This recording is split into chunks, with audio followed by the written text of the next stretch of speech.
ਵਾਹਿਗੁਰੂ ਜੀ ਕਾ ਖਾਲਸਾ ਵਾਹਿਗੁਰੂ ਜੀ ਕੀ ਫਤਿਹ। ਅਸਲਾਮ ਵਾਲੇਕਮ ਆਦਾਬ ਬਰਜ਼ ਮਹਾ ਤੁਹਾਡੀ ਹੋਸਟ ਨੀਲਮ ਕੌਰ ਤੇ ਮੈਂ ਟੀਵੀ ਦੀ ਫਰੈਂਡ ਸਾਰੇ ਦਰਸ਼ਕਾਂ ਤੇ ਸਰੋਤਿਆਂ ਨੂੰ ਜੀ ਆਇਆਂ ਕਹਿੰਦੀ ਆ ਪ੍ਰੋਗਰਾਮ ਸੱਚੋ ਸੱਚ ਵਿੱਚ ਜਿਹੜੇ ਇਸ ਪ੍ਰੋਗਰਾਮ ਨਾਲ ਦੇਸ਼ਾਂ ਵਿਦੇਸ਼ਾਂ ਤੋਂ ਜੁੜ ਚੁੱਕੇ ਨੇ।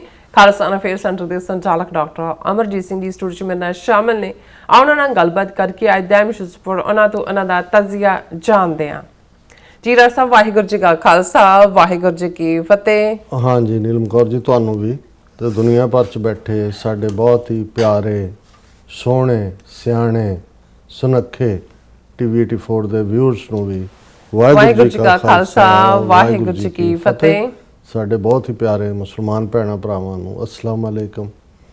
ਗੰਗਾ ਜਮਨੀ ਤਹਿਜ਼ੀਬ ਦੇ ਹਿੰਦੂ ਤਵੀਆਂ ਨੂੰ ਨਮੋ ਨਮः ਤੇ ਹੋਰ ਸਭ ਵੀਰਾਂ ਭੈਣਾਂ ਨੂੰ ਆਦਾਬ ਅਰਜ਼। ਜੀ ਰਾਜ ਸਾਹਿਬ ਜੀ ਆਇਆਂ ਨੂੰ ਪ੍ਰੋਗਰਾਮ ਸੱਚੋ ਸੱਚ ਵਿੱਚ ਬਹੁਤ ਧੰਨਵਾਦ। ਜੀ ਰਾਜ ਸਾਹਿਬ ਅੱਜ 25 ਜੂਨ 2026 11 ਹਾੜ ਨਾਨਕਸ਼ਾਹੀ ਸੰਮਤ 558 ਦਾ ਦਿਨ ਹੈ ਤੇ ਡਾਕਟਰ ਸਾਹਿਬ ਪ੍ਰੋਗਰਾਮ ਸ਼ੁਰੂ ਕਰਨ ਤੋਂ ਪਹਿਲਾਂ ਅਸੀਂ ਦਰਸ਼ਕਾਂ ਤੇ ਸਰੋਤਿਆਂ ਨੂੰ ਹਮੇਸ਼ਾ ਤਰ੍ਹਾਂ ਦੱਸਦੇ ਵਿਊਅਰਸ ਆ ਜੇ ਤੁਸੀਂ ਹੱਕ ਸੱਚ ਇਨਸਾਫ ਤੇ ਪੈਰਾ ਦਿਨ ਦਾ ਇੱਕੋ ਇੱਕ ਚੈਨਲ ਟੀਵੀ 84 ਨੂੰ ਦੇਖਣਾ ਚਾਹੁੰਦੇ ਹੋ ਤਾਂ ਤੁਸੀਂ ਦੇਖ ਸਕਦੇ ਹੋ ਸਪੈਕਟਰਮ ਕੇਬਲ ਆਰਸੀਐਨ ਕੇਬਲ ਬਲਫਨ ਕੈਨੇਡਾ ਰੋਕੂ ਜਾਦੂ ਬਾਕਸ ਸ਼ਾਵਾ ਫੇਸਬੁੱਕ ਟੀਵੀ 84 ਦੀ ਐਪ ਰਾਹੀਂ online streaming and IP box ਤੇ ਤੁਸੀਂ ਟੀਵੀ 84 ਨੂੰ ਦੇਖ ਸਕਦੇ ਹੋ।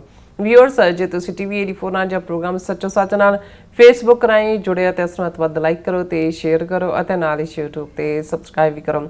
ਇਹ ਵੀ ਦੱਸ ਦੇ ਕਿ ਤੁਸੀਂ ਟੀਵੀ 84 ਦੀ ਐਪ ਨੂੰ ਐਂਡਰੋਇਡ ਐਂਡ ਐਪ ਸਟੋਰ ਤੇ ਡਾਊਨਲੋਡ ਕਰਕੇ ਜੋ ਟੀਵੀ 84 ਦੀ ਲਾਈਵ ਸਟ੍ਰੀਮ ਹੈ ਇਸ ਨੂੰ ਤੁਸੀਂ 24 ਆਵਰਸ ਦੇਖ ਸਕਦੇ ਹੋ। ਸੋ ਵਿਊਅਰਸ ਪ੍ਰੋਗਰਾਮ ਦੀ ਸ਼ੁਰੂਆਤ ਕਰਨ ਜਾ ਰਹੇ ਹਾਂ ਅੱਜ ਦੀ ਸਪਾਂਸਰਸ਼ਿਪ ਵਾਲੇ ਨਾਲ ਕਿ ਅੱਜ ਦੇ ਪ੍ਰੋਗਰਾਮ ਸੱਚੋ ਸੱਚ ਨੂੰ ਸਪਾਂਸਰ ਕੀਤਾ ਗਿਆ ਹੈ ਡਾਲਸ ਟੈਕਸਸ ਤੋਂ ਸਰਦਾਰ ਜਰਨੈਲ ਸਿੰਘ ਨਾਹਲ ਜੀ ਵੱਲੋਂ। ਸੋ ਇਹਨਾਂ ਨੇ ਟੀਵੀ 84 ਦੀ ਵੱਧ ਤੋਂ ਵੱਧ ਸਪੋਰਟ ਕਰਨ ਲਈ ਕਿਹਾ ਔਰ ਖਾਲਸਾ ਦੀ ਚੜ੍ਹਦੀ ਕਲਾ ਦੀ ਅਰਦਾਸ ਕੀਤੀ ਹੈ। ਸੋ ਅੱਜ ਦੀ ਸਪਾਂਸਰਸ਼ਿਪ ਲਈ ਅਸੀਂ ਸਰਦਾਰ ਜਰਨੈਲ ਸਿੰਘ ਨਾਹਲ ਜੀ ਹੋਰਾਂ ਦਾ ਤਹਿ ਦਿਲ ਤੋਂ ਧੰਨਵਾਦ ਕਰਦੇ ਹਾਂ। ਤੁਹਾਨੂੰ ਵੀ ਅਪੀਲ ਤੇ ਬੇਨਤੀ ਕਰਦੇ ਹਾਂ ਕਿ ਤੁਸੀਂ ਪ੍ਰੋਗਰਾਮ ਸੱਚੋ ਸੱਚ ਨੂੰ ਵੱਧ ਤੋਂ ਵੱਧ ਸਪਾਂਸਰ ਕਰੋ। ਸਪਾਂਸਰਸ਼ਿਪ ਲਈ ਤੁਸੀਂ ਸਾਨੂੰ ਕਾਲ ਕਰ ਸਕਦੇ ਸਾਡੇ ਫੋਨ ਨੰਬਰ ਤੇ 5166191984 ਸੇਮ ਨੰਬਰ ਤੇ WhatsApp ਕਰ ਸਕਦੇ ਹੋ। ਤੁਸੀਂ ਸਾਨੂੰ ਈਮੇਲ ਵੀ ਕਰ ਸਕਦੇ ਹੋ info@tv84.tv ਤੇ। ਸੋ ਵਿਊਅਰਸ ਪਹਿਲੇ ਸੈਗਮੈਂਟ ਵਿੱਚ ਆਪਾਂ ਗੱਲਬਾਤ ਕਰਨ ਜਾ ਰਹੇ ਹਾਂ ਅੱਜ ਦੇ ਹਿਸਟੋਰੀਕਲ ਡੇ ਬਾਰੇ ਕਿ ਜਿਸ ਤਰ੍ਹਾਂ ਅੱਜ 25 ਜੂਨ ਦਾ ਦਿਨ ਹੈ ਔਰ ਅੱਜ ਤੋਂ ਠੀਕ 51 ਸਾਲ ਪਹਿਲਾਂ ਇੰਦਰਾ ਗਾਂਧੀ ਨੇ ਭਾਰਤ ਵਿੱਚ ਐਮਰਜੈਂਸੀ ਲਾ ਕੇ ਸਿਵਲ ਆਜ਼ਾਦੀਆਂ ਨੂੰ ਮੁਕੰਮਲ ਤੌਰ ਤੇ ਕੁਚਲ ਦਿੱਤਾ ਸੀ। ਬੜੀਆਂ ਡੀਂਗਾਂ ਮਾਰਨ ਵਾਲੀਆਂ ਵਿਰੋਧੀ ਪਾਰਟੀਆਂ ਸੁਸਰੀ ਵਾਂਗ ਸੌਂ ਗਈਆਂ ਔਰ ਸਭ ਅਤੇ ਭਾਰਤ ਵਿੱਚ ਜਿਹੜਾ ਮੌਤ ਵਰਗੀ ਜਿਹੜੀ ਹੈ ਚੁੱਪ ਉਹ ਵਾਪਰ ਗਈ ਸੀ। ਔਰ ਇਸ ਮੌਕੇ ਅਕਾਲੀ ਦਲ ਨੇ ਅਕਾਲ ਤਖਤ ਸਾਹਿਬ ਤੋਂ ਅਰਦਾਸ ਕਰਕੇ ਐਮਰਜੈਂਸੀ ਦੇ ਖਿਲਾਫ ਮੋਰਚਾ ਲਾਇਆ ਜਿਸ ਵਿੱਚ 42,000 ਤੋਂ ਜ਼ਿਆਦਾ ਸਿੱਖਾਂ ਨੇ ਗ੍ਰਿਫਤਾਰੀ ਦਿੱਤੀ। ਸੋ ਐਮਰਜੈਂਸੀ ਲਗਭਗ 21 ਮਹੀਨੇ ਜਾਰੀ ਰਹੀ ਔਰ ਮੋਰਚਾ ਲਾਉਣ ਤੋਂ ਪਹਿਲਾਂ ਇੰਦਰਾ ਗਾਂਧੀ ਨੇ ਅਕਾਲੀ ਲੀਡਰਸ਼ਿਪ ਨੂੰ ਪੇਸ਼ਕਸ਼ ਕੀਤੀ ਕਿ ਉਹ ਸਿੱਖਾਂ ਦੀਆਂ ਸਾਰੀਆਂ ਮੰਗਾਂ ਮੰਨਣ ਨੂੰ ਤਿਆਰ ਹੈ ਜੇ ਅਕਾਲੀ ਦਲ ਉਸ ਦੀ ਹਮਾਇਤ ਕਰੇ। ਪ੍ਰਕਾਸ਼ ਸਿੰਘ ਬਾਦਲ ਨੇ ਇਸ ਪੇਸ਼ਕਸ਼ ਨੂੰ ਠੁਕਰਾਉਂਦਿਆਂ ਨਤੀਜਾ ਕੁਝ ਹਾਸਲ ਕਰਨ ਦਾ ਮੌਕਾ ਵੀ ਜਿਹੜਾ ਖੁੰਝਾਇਆ ਤੇ ਦੁਬਾਰਾ ਜਿਹੜੀ ਹੈ ਭਾਰਤ ਵਿੱਚ ਆਉਣ ਤੋਂ ਬਾਅਦ ਤਾਕਤ ਵਿੱਚ ਆਉਣ ਤੋਂ ਬਾਅਦ ਇੰਦਰਾ ਗਾਂਧੀ ਨੇ ਬਦਲਾਖੋਰੀ ਵਿੱਚ ਜੂਨ 84 ਦਾ ਘੱਲੂਘਾਰਾ ਜਿਹੜਾ ਉਹ ਵਰਤਾਇਆ। ਸੋ ਇਸ ਬਾਰੇ ਆਪਾਂ ਗੱਲਬਾਤ ਕਰਨ ਜਾ ਰਹੇ ਹਾਂ। ਸੋ ਅਸੀਂ ਚਾਹਾਂਗੇ ਕਿ ਤੁਸੀਂ ਇਸੇ ਤਰ੍ਹਾਂ ਬਣੇ ਰਹਿਣਾ ਦੇਖਣ ਸੁਣ ਲਈ ਤੁਹਾਡਾ ਸਭ ਦਾ ਬਹੁਤ ਧੰਨਵਾਦ। ਜੀ ਡਾਕਟਰ ਸਾਹਿਬ ਕੀ ਵਿਚਾਰਾਂ ਨੇ? ਸਭ ਤੋਂ ਪਹਿਲਾਂ ਤਾਂ ਅੱਜ ਦੇ ਪ੍ਰੋਗਰਾਮ ਨੂੰ ਸਪਾਂਸਰ ਕਰਨ ਲਈ ਅਸੀਂ ਡਾਲਸ ਟੈਕਸਸ ਨਿਵਾਸੀ ਸਰਦਾਰ ਜਰਨੈਲ ਸਿੰਘ ਨਾਲ ਉਹਨਾਂ ਦਾ ਸ਼ੁਕਰੀਆ ਅਦਾ ਕਰਦੇ ਹਾਂ। ਇਹ ਭਾਈ ਗੋਬਿੰਦਰ ਸਿੰਘ ਹੋਰਾਂ ਦੇ ਸਾਥੀ ਸਹਿਯੋਗੀ ਮਿੱਤਰ ਹਮਦਰਦ ਨੇ ਔਰ ਜਦੋਂ ਅਸੀਂ ਡਾਲਸ ਗਏ ਉਸ ਤੋਂ ਐਤਵਾਰ ਦੇ ਦੀਵਾਨ ਤੋਂ ਇੱਕ ਦਿਨ ਪਹਿਲਾਂ ਭਾਈ ਗੋਬਿੰਦਰ ਸਿੰਘ ਹੋਰਾਂ ਨੇ ਆਪਣੇ ਘਰ ਵੀ ਇੱਕ ਛੋਟੀ ਪ੍ਰੀਤ ਮਿਲਣੀ ਰੱਖੀ ਹੋਈ ਸੀ ਜਿਸ 'ਚ ਪੰਥ ਦਰਦੀਆਂ ਨੇ ਬੈਠ ਕੇ ਪੰਥਕ ਚੜ੍ਹਦੀ ਕਲਾ ਦੀਆਂ ਵਿਚਾਰਾਂ ਕੀਤੀਆਂ। ਜਰਨੈਲ ਸਿੰਘ ਨਾਲ ਉਹਦੇ 'ਚ ਵੀ ਆਏ ਔਰ ਗੁਫ਼ਤਗੂ ਦੇ ਵਿੱਚ ਉਹਨਾਂ ਨੇ ਕਾਫੀ ਐਕਟਿਵ ਪਾਰਟਿਸਿਪੇਸ਼ਨ ਕੀਤੀ। ਹਮਦਰਦ ਨੇ ਔਰ ਮੈਂ ਸਮਝਦਾ ਕਿ ਇਸ ਪੀਰੀਅਡ ਦੇ ਵਿੱਚ ਜਿਹੜੇ ਵੀਰ ਭੈਣਾਂ ਖਾਸ ਤੌਰ 'ਤੇ ਇਸ ਗੱਲ ਨੂੰ ਸਮਝਦੇ ਨੇ ਕਿ ਅੱਜ ਦੀਆਂ ਜੰਗ ਦੇ ਮੈਦਾਨ ਦੇ ਵਿੱਚ ਲੜੀਆਂ ਤਾਂ ਜਾਂਦੀਆਂ ਨੇ ਜ਼ਾਹਰ ਹੈ ਸਾਡੇ ਸਾਹਮਣੇ ਵੀ ਹੈ ਲੇਕਿਨ ਉਹ ਲੜਾਈ ਲੜਨ ਲਈ ਵੀ ਜਿਹੜਾ ਨੈਰੇਟਿਵ ਸਿਰਜਿਆ ਜਾਂਦਾ ਹੈ ਜਾਂ ਬਿਰਤਾਂਤ ਸਿਰਜਿਆ ਜਾਂਦਾ ਹੈ ਤੇ ਲੜਾਈ ਦੇ ਨਤੀਜਿਆਂ ਨੂੰ ਵੀ ਬਿਰਤਾਂਤ ਡਿਸਾਈਡ ਕਰਦਾ ਹੈ। ਕਈ ਵਾਰ ਹਾਰ ਵਾਲੇ ਕਿਵੇਂ ਆਪਣੇ ਬਿਰਤਾਂਤ ਨਾਲ ਉਹਨੂੰ ਜਿੱਤ ਸਾਬਤ ਕਰਦੇ ਨੇ ਔਰ ਕਿਵੇਂ ਜੇ ਜਿੱਤ ਵਾਲਿਆਂ ਦੇ ਕੋਲ ਵੀ ਜਿਹੜਾ ਉਹ ਠੀਕ ਬਿਰਤਾਂਤ ਨਹੀਂ ਹੈ ਜਾਂ ਠੀਕ ਪਹੁੰਚ ਨਹੀਂ ਹੈ ਤੇ ਉਹ ਆਪਣੇ ਆਪ ਹੀ ਹਾਰ ਬਣ ਜਾਂਦੀ ਹੈ। ਔਰ ਅਸੀਂ ਹਿੰਦੂ ਤਵੀਆਂ ਦਾ ਜੇ ਪੂਰਾ ਪ੍ਰੋਪੇਗੈਂਡਾ ਮਸ਼ੀਨਰੀ ਦੇਖੀਏ ਕਿ ਕਿਵੇਂ ਕਿੰਨੀਆਂ ਵੱਡੀਆਂ ਫੇਲਿਅਰਸ ਆ ਈਰਾਨ ਕ੍ਰਾਈਸਿਸ ਦੇ ਵਿੱਚ ਟੋਟਲੀ ਇਰਰੈਲੇਵੈਂਟ ਹੋਏ। ਵਿਸ਼ਵ ਗੁਰੂ ਕਰਦੇ ਕਰਦੇ ਸਿਰੇ ਦਾ ਆਪਣਾ ਕਰਜ਼ਾਈ ਹੋ ਕੇ $12 ਬਿਲੀਅਨ ਦਾ ਸੋਨਾ ਵੇਚਿਆ, ਜਿਹੜਾ ਪਹਿਲਾਂ ਕਿਸੇ ਹਕੂਮਤ ਨੇ ਹਾਲਾਂਕਿ ਚੰਦਰ ਸ਼ੇਖਰ ਦੇ ਵੇੜੇ ਜਾਂ ਨਰਸਿਮਹਾ ਰਾਓ ਦੇ ਵੇੜੇ ਗਿਰਵੀ ਰੱਖਿਆ ਸੀ ਸੋਨਾ, ਜਿਹੜਾ ਬਾਅਦ ਛਡਾ ਲਿਆ ਇਹਨਾਂ ਨੇ ਵੇਚਿਆ। ਗਰੋਥ ਰੇਟ ਕਿੰਨਾ ਥੱਲੇ ਹੈ, ਓਵਰਆਲ ਕਿਸ ਕਿਸਮ ਦੀ ਬੇਈਮਾਨੀ ਵੋਟਿੰਗ ਦੇ ਵਿੱਚ, ਕਿਸ ਕਿਸਮ ਦੀ ਚੋਰੀ, ਅਯੁੱਧਿਆ ਮੰਦਿਰ ਚੋਂ ਹੀ ਖਾ ਗਏ ਕਰੋੜਾਂ ਰੁਪਏ। ਔਰ ਜੋ ਕੁਝ ਲੋਕ ਜਾ ਕੇ ਭਗਤ ਕੋਈ ਮੁਕਟ ਪੇਸ਼ ਕਰਦਾ ਹੈ, ਕੋਈ ਰਾਮ ਜੀ ਦੀ ਮਾਲਾ ਪੇਸ਼ ਕਰਦਾ, ਕੋਈ ਉਹ ਸਾਰੇ ਉਹਦੇ ਚੋਂ ਹੀ ਗਾਇਬ ਕਰਕੇ ਜਿਹੜਾ ਉਹ ਇੰਨੇ ਵੱਡੇ ਸਕੈਂਡਲ ਸਾਹਮਣੇ ਨੇ। ਲੇਕਿਨ ਤੁਸੀਂ ਉਹਨਾਂ ਕੰਟਰੋਲ ਹੈ ਉਹਨਾਂ ਦਾ ਮੀਡੀਆ ਤੇ ਵੀ, ਸੋਸ਼ਲ ਮੀਡੀਆ ਤੇ ਵੀ। ਉਹਨਾਂ ਦੀਆਂ ਕਹਾਣੀਆਂ ਐ ਨੇ ਜਿਵੇਂ ਕਿ ਮੋਦੀ ਨੇ ਅੰਮ੍ਰਿਤ ਕਾਲ ਲਿਆਂਦਾ, ਉਹਨੂੰ ਵੇਚਦੇ ਨੇ ਕਿ ਆਪ ਭਾਰਤ ਦਾ ਅੰਮ੍ਰਿਤ ਕਾਲ ਸ਼ੁਰੂ ਹੋ ਗਿਆ। ਸੋ ਇਹ ਹੈ ਨੈਰੇਟਿਵ ਦੀ ਤਾਕਤ। ਸੋ ਅਸੀਂ ਸਮਝਦੇ ਹਾਂ ਕਿ ਵੀ TV 84 ਸਿੰਗਲ ਹੈਂਡਡਲੀ ਅਸੀਂ ਦਸੰਬਰ 2012 ਦੇ ਵਿੱਚ ਇਸ ਨੈਰੇਟਿਵ ਦੀ ਲੜਾਈ ਨੂੰ ਹੀ ਸਾਹਮਣੇ ਰੱਖਦੇ ਹਾਂ ਇਸ ਦੀ ਸ਼ੁਰੂਆਤ ਕੀਤੀ। ਔਰ ਮਹਾਰਾਜ ਦੀ ਬਖਸ਼ਿਸ਼ ਦੇ ਨਾਲ, ਸਾਡੇ ਵਿਊਅਰਸ ਦੇ ਸਹਿਯੋਗ ਦੇ ਨਾਲ ਔਰ ਸਾਡੇ ਮਿੱਤਰ ਪਿਆਰਿਆਂ ਦਾ ਫੁੱਲ ਸਮਰਥਨ, ਉਸ ਦੀ ਬਦੌਲਤ ਅੱਜ ਅਸੀਂ ਇੱਕ ਆਪਣਾ ਮੁਕਾਮ ਹਾਸਲ ਕੀਤਾ ਹੈ। TV 84 ਦੇ ਵਿਊ ਪੁਆਇੰਟ ਨੂੰ ਸਿੱਖ ਮੇਨ ਸਟ੍ਰੀਮ ਦਾ, ਖਾਸ ਤੌਰ ਤੇ ਆਜ਼ਾਦੀ ਸਟਰਗਲ ਨਾਲ ਜੁੜੇ ਹੋਏ ਸਿੱਖਾਂ ਦਾ ਵਿਊ ਪੁਆਇੰਟ ਸਮਝਿਆ ਜਾਂਦਾ ਹੈ। ਬੇਸ਼ੱਕ ਸਾਡੇ ਤੇ ਬਹੁਤ ਰੈਸਟ੍ਰਿਕਸ਼ਨਾਂ, ਪਾਬੰਦੀਆਂ, ਭਾਰਤ ਦੇ ਵਿੱਚ ਤਾਂ ਟੋਟਲ ਬੈਨ ਹੈ। ਇਧਰ ਵੀ ਕਦੇ ਕੋਈ ਵੀਡੀਓ ਸਟ੍ਰਾਈਕ ਕਰਤੀ, ਅਪ ਕਰ ਦਿੱਤੀ, ਡਾਊਨ ਕਰ ਦਿੱਤੀ, ਲੇਕਿਨ ਅਸੀਂ ਇਸ ਸਫ਼ਰ ਨੂੰ ਜਾਰੀ ਰੱਖ ਰਹੇ ਹਾਂ। ਔਰ ਅਸੀਂ ਵੀਰ ਜਰਨੈਲ ਸਿੰਘ ਨਾਲ ਜੀ ਦਾ ਸ਼ੁਕਰੀਆ ਅਦਾ ਕਰਦੇ ਹਾਂ। ਕੁਝ ਵੀਰਾਂ ਵੱਲੋਂ ਸੀ ਕਿ ਕੱਲ ਦਾ ਪ੍ਰੋਗਰਾਮ ਅਸੀਂ ਨਹੀਂ ਕੀਤਾ। ਅਸੀਂ ਇਹ ਸਮਝਦੇ ਹਾਂ ਕਿ ਭਾਈ ਹਰਦੀਪ ਸਿੰਘ ਨਿੱਜਰ ਦੀ ਸ਼ਹਾਦਤ, ਜਿਹਨੂੰ 3 ਵਰ੍ਹੇ ਪੂਰੇ ਹੋ ਗਏ ਨੇ, ਉਹਨਾਂ ਦੀ ਯਾਦ ਨੂੰ ਸਮਰਪਿਤ ਉਸ ਥਾਂ ਦੇ ਉੱਤੇ ਜਿਨ੍ਹਾਂ ਉੱਥੇ ਉਹਨਾਂ ਦੀ ਸ਼ਹਾਦਤ ਹੋਈ, ਇੱਕ ਖਾਸ ਪ੍ਰੋਗਰਾਮ ਲਿਖਿਆ ਗਿਆ ਸੀ, ਜਿਸ ਦੇ ਵਿੱਚ ਦਲ ਖਾਲਸਾ ਦੇ ਆਗੂ ਭਾਈ ਪਰਮਜੀਤ ਸਿੰਘ ਮੰਡ ਵੀ ਆਏ, ਜਿਸ ਦੇ ਵਿੱਚ ਜਿਹੜੇ ਸਿੱਖ ਵਕੀਲ, ਜਿਹੜੇ ਬਹੁਤ ਸਾਰੇ ਬੰਦੀ ਸਿੰਘਾਂ ਦੇ ਇਨਕਲੂਡਿੰਗ ਜਗਤਾਰ ਸਿੰਘ ਹਵਾਰਾ, ਉਹਨਾਂ ਦਾ ਕੇਸ ਲੜਦੇ ਨੇ, ਭਾਈ ਜਸਪਾਲ ਸਿੰਘ ਮੰਝਪੁਰ ਉਹ ਵੀ, ਔਰ ਭਾਈ ਮਨਿੰਦਰ ਸਿੰਘ। ਸੋ ਮੈਨੂੰ ਹਮੇਸ਼ਾ ਇਹ ਲੱਗਦਾ ਹੁੰਦਾ ਵੀ ਚਲੋ ਅਸੀਂ ਤਾਂ ਟਿੱਪਣੀਆਂ ਕਰਦੇ ਹੀ ਹਾਂ ਜੋ ਡੇ ਟੂ ਡੇ ਹੁੰਦਾ, ਪਰ ਇਸ ਕਿਸਮ ਦੇ ਅਹਿਮ ਜਿਹੜੇ ਪ੍ਰੋਗਰਾਮ ਨੇ, ਜਿਸ ਨੂੰ ਸਾਡੀ TV 84 ਦੀ ਟੀਮ ਕੈਨੇਡਾ ਦੀ ਬੜੀ ਜਿਹੜੀ ਮਿਹਨਤ ਦੇ ਨਾਲ ਰਿਕਾਰਡ ਕਰਦੀ ਹੈ, ਉਸ ਨੂੰ ਅਸੀਂ ਇਸ ਪ੍ਰਾਈਮ ਟਾਈਮ ਦੇ ਵਿੱਚ ਥਾਂ ਦਈਏ। ਔਰ ਕੱਲ੍ਹ ਉਹ ਪ੍ਰੋਗਰਾਮ ਚੱਲਿਆ, ਬਹੁਤ ਸਾਰਿਆਂ ਨੇ ਉਹਦੀ ਤਾਰੀਫ ਵੀ ਕੀਤੀ ਹੈ। ਸੋ ਅਸੀਂ ਹੁਣ ਅੱਗੇ ਵਧਦੇ ਹਾਂ ਆਪਣੇ ਅੱਜ ਦਾ, ਜਦੋਂ ਅਸੀਂ ਤੁਸੀਂ ਹਿਸਟੋਰੀਕਲ ਡੇ ਕਿਹਾ, ਹਿਸਟੋਰੀਕਲ ਦੋਨੋਂ ਤਰ੍ਹਾਂ ਨਾਲ ਹੀ ਹੈ। ਜ਼ਾਹਰ ਹੈ ਕਿ 47 ਦੇ ਵਿੱਚ ਸਬ ਕੰਟੀਨੈਂਟ ਦੀ ਡਿਵੀਜ਼ਨ ਅੰਗਰੇਜ਼ਾਂ ਨੇ ਜਿਵੇਂ ਹਿਸਟਰੀ ਕੀਤੀ, ਨਤੀਜਾ 10 ਲੱਖ ਤੋਂ 20 ਲੱਖ ਤੱਕ, 1 ਮਿਲੀਅਨ ਤੋਂ 2 ਮਿਲੀਅਨ ਮੌਤਾਂ, ਸਿਵਲ ਵਾਰ ਦੇ ਵਿੱਚ ਹਿੰਦੂ, ਮੁਸਲਮਾਨ, ਸਿੱਖ, 1.5 ਕਰੋੜ ਦੇ ਕਰੀਬ, ਆਲਮੋਸਟ 15 ਮਿਲੀਅਨ ਦੇ ਕਰੀਬ ਲੋਕਾਂ ਦੀ ਹਿਜਰਤ, ਸਦੀਆਂ ਤੋਂ ਜਿੱਥੇ ਉਹਨਾਂ ਦੇ ਪਰਿਵਾਰ ਰਹਿ ਰਹੇ ਸਨ ਜਿਸ ਧਰਤੀ ਦੇ ਉੱਤੇ, ਉਹਨਾਂ ਨੂੰ ਜਿਹੜਾ ਹਿਜਰਤ ਕਰਕੇ 3 ਕੱਪੜਿਆਂ ਦੇ ਵਿੱਚ ਆਪਣੇ ਪਰਿਵਾਰਾਂ ਦੇ ਜੀ ਗਵਾ ਕੇ ਜਾਣਾ ਪਿਆ। ਔਰ ਇਸ ਨੂੰ ਆਜ਼ਾਦੀ ਦਾ ਨਾਂ ਦਿੱਤਾ ਗਿਆ। ਇਹ ਠੀਕ ਹੈ ਕਿ ਜਿਨ੍ਹਾਂ ਦੇ ਹੱਥ ਪਾਵਰ ਆਈ ਉਹ ਇਸ ਗੱਲ 'ਚੋਂ ਸਕੂਨ ਹਾਸਲ ਕਰ ਸਕਦੇ ਨੇ, ਇੰਡੀਆ ਦੇ ਹਿੰਦੂਤਵੀ ਹਾਕਮ, ਕਿ ਚਲੋ ਤਬਾਹ ਬਰਬਾਦੀ ਹੋਈ ਪਰ 1000 ਸਾਲ ਜੁੱਤੀਆਂ ਖਾਣ ਤੋਂ ਬਾਅਦ ਸਾਨੂੰ ਹਿੰਦੂ ਰਾਸ਼ਟਰ ਮਿਲਿਆ। ਪਾਕਿਸਤਾਨ ਦੇ ਮੁਸਲਮਾਨ ਵੀ 25 ਕਰੋੜ ਤੋਂ ਜ਼ਿਆਦਾ ਅੱਜ, ਔਰ ਇਸ ਇੰਨੀ ਗਿਣਤੀ 24 ਕਰੋੜ ਦੀ ਬੰਗਲਾਦੇਸ਼ ਦੇ ਵੀ, ਜਿਹੜੇ ਪਾਕਿਸਤਾਨ ਦਾ ਹਿੱਸਾ ਸਨ 1971 ਤੱਕ, ਉਹ ਵੀ ਇਹਦੇ ਬਾਵਜੂਦ ਕਿ ਉਹ ਵੀ ਤਬਾਹੀ ਦਾ ਸ਼ਿਕਾਰ ਹੋਏ, ਉਹ ਵੀ ਇਸ ਗੱਲ 'ਚੋਂ ਸਕੂਨ ਹਾਸਲ ਕਰ ਸਕਦੇ ਨੇ ਕਿ ਉਹਨਾਂ ਨੇ ਆਪਣਾ ਮੁਲਕ ਹਾਸਲ ਕੀਤਾ। ਪਾਕਿਸਤਾਨ ਜਾਂ ਬਾਅਦ ਦੇ ਵਿੱਚ ਬੰਗਲਾਦੇਸ਼, ਜਿਹੜਾ ਕਿ ਇਸਲਾਮਿਕ ਰਿਪਬਲਿਕ ਹੈ, ਔਰ ਘੱਟੋ ਘੱਟ ਉਹ ਹਿੰਦੂ ਬਹੁ ਗਿਣਤੀ ਦੇ ਗਲਬੇ ਦੇ ਜ਼ੁਲਮ ਤੋਂ ਬਚ ਗਏ। ਔਰ ਇਹ ਹੋਰ ਵੀ ਇੰਪੋਰਟੈਂਟ ਹੋ ਜਾਂਦਾ ਕਿ ਜਦੋਂ ਭਾਰਤ ਦੇ ਨਕਸ਼ੇ 'ਚ ਕੈਦ 22-23 ਮਿਲੀਅਨ ਜਿਹੜੀ ਮੁਸਲਮਾਨਾਂ ਦੀ ਹਾਲਤ ਹੈ ਅੱਜ, ਜਿਸ ਲੈਵਲ ਦੇ ਉੱਤੇ ਉਹਨਾਂ ਦੀ ਪਰਸੀਕਿਊਸ਼ਨ ਹੋ ਰਹੀ ਹੈ, ਔਰ ਕਿਸੇ ਵੇਲੇ ਵੀ ਜਿਹੜਾ ਵੱਡੇ ਪੈਮਾਨੇ ਤੇ ਜੈਨੋਸਾਈਡ ਹੋ ਸਕਦਾ ਹੈ, ਇਹ ਦੇਖਦੇ ਹਾਂ ਪਾਕਿਸਤਾਨ ਔਰ ਬੰਗਲਾਦੇਸ਼ ਦੇ ਮੁਸਲਮਾਨਾਂ ਨੂੰ ਸ਼ੁਕਰਗੁਜ਼ਾਰ ਹੋਣਾ ਚਾਹੀਦਾ ਹੈ ਕਿ ਕਾਇਦੇ ਆਜ਼ਮ ਮੁਹੰਮਦ ਅਲੀ ਜਿਨ੍ਹਾਂ ਦੀ ਵਿਜ਼ਨ ਨੇ ਉਹਨਾਂ ਨੂੰ ਜਿਹੜਾ ਹੈ ਉਹ ਹਿੰਦੂਆਂ ਦੇ ਰਹਿਤ ਤੋਂ ਬਚਾਇਆ ਜੀ ਔਰ ਇਹ ਠੀਕ ਹੈ। ਔਰ ਉਹਨਾਂ ਨੇ ਜਦੋਂ ਜਿਹੜੀ ਇਹ ਲੋਕ ਉਦੋਂ ਸੈਕੂਲਰ ਇੰਡੀਆ ਔਰ ਉਸ ਕਿਸਮ ਦੇ ਵਿੱਚ ਮੌਲਾਨਾ ਅਬੁਲ ਕਲਾਮ ਆਜ਼ਾਦ ਵਰਗੇ ਜਿਹੜੇ ਸ਼ੋਅ ਬॉय ਸੀ ਕਾਂਗਰਸ ਦੇ, ਜਿਹੜੇ ਉਹ ਸਮਝਦੇ ਸੀ ਕਿ ਜੀ ਸਾਡੀਆਂ ਤਾਂ ਪੁਰਖਿਆਂ ਦੀਆਂ ਕਬਰਾਂ ਇੱਥੇ ਨੇ, ਅਸੀਂ ਛੱਡ ਕੇ ਕਿੱਥੇ ਜਾਣਾ।